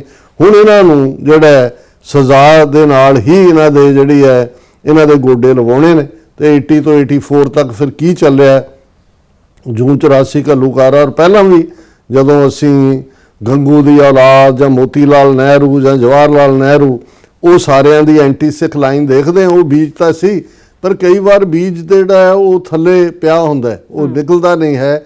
ਔਰ ਕਿਉਂਕਿ ਇੰਦਰਾ ਗਾਂਧੀ ਹਰ ਹਾਲਤ ਦੇ ਵਿੱਚ ਆਪਣੇ ਅੱਗੋਂ ਮੁੰਡੇ ਦੀ, ਉਹਦੀ ਸੰਜੇ ਗਾਂਧੀ ਦੀ ਬਾਅਦ ਦੇ ਵਿੱਚ ਹੈਲੀਕਾਪਟਰ ਹਾਦਸੇ ਦੇ ਵਿੱਚ ਜਿਹੜੀ ਹੈ ਉਹ ਮੌਤ ਹੋਈ, ਲੇਕਿਨ ਖਾਨਦਾਨੀ ਰਾਜ ਦੇ ਉਹਨਾਂ ਨੇ ਦੇਖਿਆ ਵੀ ਆਹੀ ਚੈਲੰਜ ਨੇ ਸਿੱਖ। ਔਰ ਜੋ ਕੁਝ ਹੋਇਆ ਫਿਰ ਅਸੀਂ ਦੇਖਦੇ ਹਾਂ ਕਿ ਜੂਨ 84 ਦਾ ਘੱਲੂਘਾਰਾ ਉਸ ਰਿਵੈਂਜ ਚੋਂ ਨਿਕਲਦਾ ਹੈ, ਔਰ ਉਹੀ ਅਕਾਲ ਤਖਤ ਨੂੰ ਟਾਰਗੇਟ ਕੀਤਾ ਜਾਂਦਾ ਹੈ, ਜਿਸ ਅਕਾਲ ਤਖਤ ਤੋਂ ਜਿਹੜਾ ਅਰਦਾਸ ਕਰਕੇ ਐਮਰਜੈਂਸੀ ਦੇ ਖਿਲਾਫ ਮੋਰਚਾ ਜਾਂ ਮੋਰਚੇ ਲੱਗਦੇ ਰਹੇ। ਔਰ ਤੁਸੀਂ ਸਿਤਮ ਜ਼ਰੀਫੀ ਦੇਖੋ ਕਿ ਲਾਸਟ ਮੋਰਚਾ ਅਕਾਲ ਤਖਤ ਤੋਂ 1982 ਦੇ ਵਿੱਚ ਧਰਮ ਯੁੱਧ ਮੋਰਚਾ ਲੱਗਾ, ਜੂਨ 84 ਤੋਂ ਬਾਅਦ ਅੱਜ 42 ਸਾਲ ਬਾਅਦ ਅਸੀਂ ਗੱਲ ਕਰ ਰਹੇ ਹਾਂ, ਕੋਈ ਮੋਰਚਾ ਅਕਾਲ ਤਖਤ ਤੋਂ ਨਹੀਂ। ਇਹ ਹੈ ਬਾਦਲ ਟੱਬਰ ਦੀ, ਜਦੋਂ ਅਸੀਂ ਜ਼ਿਕਰ ਕਰਦੇ ਹਾਂ, ਕੱਲ ਪਰਸੋਂ ਵੀ ਕਿਸੇ ਨੇ ਉਹਦੇ ਗੁਣ ਗਾਏ ਸੀ, ਤੇ ਮੈਂ ਕਿਹਾ ਸੀ ਕਿ ਵੀ 5.5 ਸਦੀਆਂ ਦੇ ਸਿੱਖ ਇਤਿਹਾਸ ਦੇ ਵਿੱਚ ਕੋਈ ਐਸਾ ਨਹੀਂ ਹੋਇਆ ਜਿਹਨੇ ਇੰਨਾ ਜ਼ਿਆਦਾ ਨੁਕਸਾਨ ਕੀਤਾ ਹੋਏ ਸਿੱਖ ਸੰਸਥਾਵਾਂ ਦਾ, ਸਿੱਖ ਕੌਜ਼ ਦਾ, ਮੌਕੇ ਗਵਾਏ ਹੋਣ ਜੋ ਕੁਛ ਕਿ ਬਾਦਲ ਨੇ ਕੀਤਾ। ਔਰ ਅੱਜ ਅਸੀਂ ਦੇਖ ਰਹੇ ਹਾਂ ਵੀ ਸਾਡੀਆਂ ਇੰਸਟੀਟਿਊਸ਼ਨਸ ਕਿੱਥੇ ਜਾ ਕੇ ਖੜੀਆਂ ਨੇ। 47 ਦੌਰ ਦੇ ਵਿੱਚ ਆਪਣਾ ਅੱਡ ਮੁਲਕ ਬਣਨ ਦੀ ਓਪਰਚੁਨਿਟੀ ਅਸੀਂ ਗਵਾਈ, ਔਰ ਇਸ ਦੌਰ ਦੇ ਵਿੱਚ ਜਿਹੜੀ ਹੈ ਉਹ ਵਿਦਨ ਕੰਟਰੀ ਅਸੀਂ ਇੱਕ ਆਟੋਨਮਸ ਜਿਹੜਾ ਉਹ ਆਪਣਾ ਹਾਸਲ ਕਰਨ ਦਾ ਮੌਕਾ ਵੀ ਗਵਾਇਆ। ਸੋ ਫਿਰ ਇਹ ਗੱਲ ਠੀਕ ਹੀ ਜਾਪਦੀ ਹੈ ਜੋ ਸਾਡੇ ਬਾਰੇ ਕਿਹਾ ਜਾਂਦਾ ਹੈ ਕਿ ਭਾਈ ਅਸੀਂ ਮੌਕਾ ਗਵਾਉਣ ਦਾ ਕੋਈ ਵੀ ਮੌਕਾ ਹੱਥੋਂ ਜਾਣ ਨਹੀਂ ਦਿੰਦੇ। ਜੀ ਡਾਕਟਰ ਸਾਹਿਬ ਤੁਹਾਡਾ ਬਹੁਤ ਸ਼ੁਕਰੀਆ। ਇਸ ਵਕਤ ਲੈਣ ਬ੍ਰੇਕ, ਔਰ ਬ੍ਰੇਕ ਤੇ ਜਾਣ ਤੋਂ ਪਹਿਲਾਂ ਅਸੀਂ ਦਰਸ਼ਕਾਂ ਤੇ ਸਰੋਤਿਆਂ ਨੂੰ ਅਪੀਲ ਤੇ ਬੇਨਤੀ ਕਰਦੀ, ਵਿਊਅਰਸ ਜਿਸ ਤਰ੍ਹਾਂ ਤੁਸੀਂ ਜਾਣਦੇ ਹੋ ਕਿ TV 84 ਇੱਕ ਪੰਥਕ ਚੈਨਲ ਹੈ, ਔਰ TV 84 ਦੀ ਚੜ੍ਹਦੀ ਕਲਾ ਲਈ ਵੱਧ ਤੋਂ ਵੱਧ ਡੋਨੇਟ ਕਰੋ। ਡੋਨੇਟ ਕਰਨ ਲਈ ਸਾਡੀ ਵੈਬਸਾਈਟ tv84.tv ਤੇ ਜਾ ਕੇ ਪੇਪਲ ਦੀ ਵਰਤੋਂ ਕਰਕੇ ਵਨ ਟਾਈਮ ਡੋਨੇਟ ਕਰ ਸਕਦੇ ਹੋ, ਮੰਥਲੀ ਡੋਨੇਟ ਵੀ ਕਰ ਸਕਦੇ ਹੋ। ਤੁਸੀਂ TV 84 ਦੇ ਨਾਮ ਤੇ ਚੈੱਕ ਬਣਾ ਕੇ ਸਾਨੂੰ ਮੇਲ ਵੀ ਕਰ ਸਕਦੇ ਹੋ ਸਾਡੇ ਇਸ ਪਤੇ ਤੇ 36-01 37th Avenue, Long Island City, New York 11101 USA, ਜਾਂ ਫਿਰ ਤੁਸੀਂ ਸਾਨੂੰ ਫੋਨ ਰਾਹੀਂ ਵੀ ਸੰਪਰਕ ਕਰ ਸਕਦੇ ਹੋ 5166191984। ਤੁਸੀਂ ਸਾਨੂੰ ਈਮੇਲ ਵੀ ਕਰ ਸਕਦੇ ਹੋ info@tv84.tv ਤੇ। ਅਸੀਂ ਤੁਹਾਡੇ ਤਹਿ ਦਿਲ ਤੋਂ ਸ਼ੁਕਰਗੁਜ਼ਾਰ ਹੋਵਾਂਗੇ। ਇਸ ਵਕਤ ਲੈਣੇ ਬ੍ਰੇਕ। ਵਿਊਅਰਸ ਤੁਸੀਂ ਸਾਨੂੰ ਇਸੇ ਤਰ੍ਹਾਂ ਬੜੇ ਰਹਿਣਾ, ਮਿਲਦੇ ਹਾਂ ਆਫਟਰ ਦਿਸ ਸ਼ਾਰਟ ਬ੍ਰੇਕ।